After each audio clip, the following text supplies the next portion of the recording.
Universe impact Kuvempu ನಗರವನ್ನು ಸ್ವಚ್ಛಗೊಳಿಸಿದ ಪುರಸಭೆ. ಪಾವಗಡ ಪಟ್ಟಣದ ಕುವೆಂಪು ನಗರದಲ್ಲಿ ಅವೈಜ್ಞಾನಿಕ ರಸ್ತೆ ಕಾಮಗಾರಿಯಿಂದ ಜನ ಸಮಸ್ಯೆ ಅನುಭವಿಸುತ್ತಿದ್ದಾರೆ ಎಂದು ಇತ್ತೀಚೆಗೆ ಯೂನಿವರ್ಸ್ ವಾಹಿನಿಯಲ್ಲಿ ಸುದ್ದಿಯನ್ನು ಬಿತ್ತರಿಸಿ ಇದಕ್ಕೆ ಕ್ರಮ ಕೈಗೊಳ್ಳಬೇಕು ಎಂದು ಸ್ಥಳೀಯರ ಒತ್ತಾಯವನ್ನು ಪುರಸಭೆ ಅಧಿಕಾರಿಗಳ ಗಮನಕ್ಕೆ ತರಲಾಗಿತ್ತು. ಇದಕ್ಕೆ ಸ್ಪಂದಿಸಿದ ಅಧಿಕಾರಿಗಳು ರಸ್ತೆ ಸಮಸ್ಯೆಯನ್ನು ಬಗೆಹರಿಸಲು ಮುಂದಾಗಿದ್ದಾರೆ.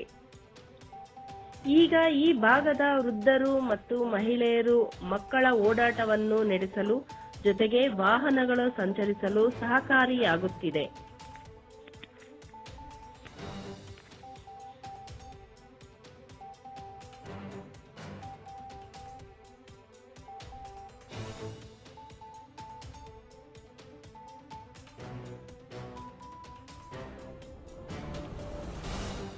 ರಾಜ್ಯ ಮಟ್ಟದ ಕ್ರೀಡಾಕೂಟಕ್ಕೆ ಆಯ್ಕೆ. ಪಾವಗಡ ಕೊರಟಗೆರೆ ತಾಲೂಕಿನಲ್ಲಿ ನಡೆದ ಪ್ರೌಢಶಾಲಾ ವಿದ್ಯಾರ್ಥಿಗಳ ಜಿಲ್ಲಾ ಮಟ್ಟದ ಕ್ರೀಡಾಕೂಟದಲ್ಲಿ ಪಟ್ಟಣದ ಶ್ರೀ ವೆಂಕಟೇಶ್ವರ ಆಂಗ್ಲ ಪ್ರೌಢಶಾಲೆಯ ವಿದ್ಯಾರ್ಥಿಗಳು ರಾಜ್ಯ ಮಟ್ಟದ ಕ್ರೀಡಾಕೂಟಕ್ಕೆ ಆಯ್ಕೆಯಾಗಿದ್ದಾರೆ.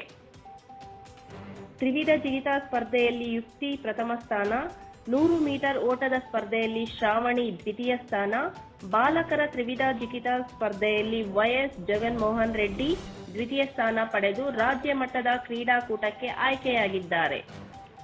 ಸಾಧನೆ ಮಾಡಿದ ವಿದ್ಯಾರ್ಥಿಗಳನ್ನು ಮತ್ತು ದೈಹಿಕ ಶಿಕ್ಷಕರಾದ ವಿನೋದ್ ಮತ್ತು ಸುರೇಶ್ ರಾಮ್ ಅವರನ್ನು ಮದರ್ಸ್ ಗ್ರೂಪ್ ಸಂಸ್ಥೆಯ ನಿರ್ದೇಶಕರಾದ ಧನಂಜಯ ರೆಡ್ಡಿ ಮತ್ತು ವೆಂಕಟೇಶ್ವರ ಶಾಲೆಯ ಖಜಾಂಚಿ ಪರಂದಾಮ ರೆಡ್ಡಿ ಮತ್ತು ಶಿಕ್ಷಕ ವರ್ಗದವರು ಅಭಿನಂದಿಸಿದರು.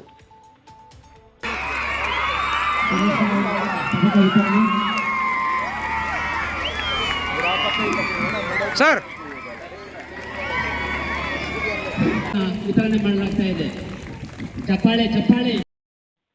ಕ್ಷಣ ಕ್ಷಣದ ಸುದ್ದಿಗಾಗಿ ಯೂನಿವರ್ಸ್ 369 ವಾಹಿನಿಯನ್ನು ವೀಕ್ಷಿಸಿ, ಸಬ್ಸ್ಕ್ರೈಬ್ ಮಾಡಿ, ಲೈಕ್ ಮಾಡಿ ಹಾಗೂ ಶೇರ್ ಮಾಡಿ.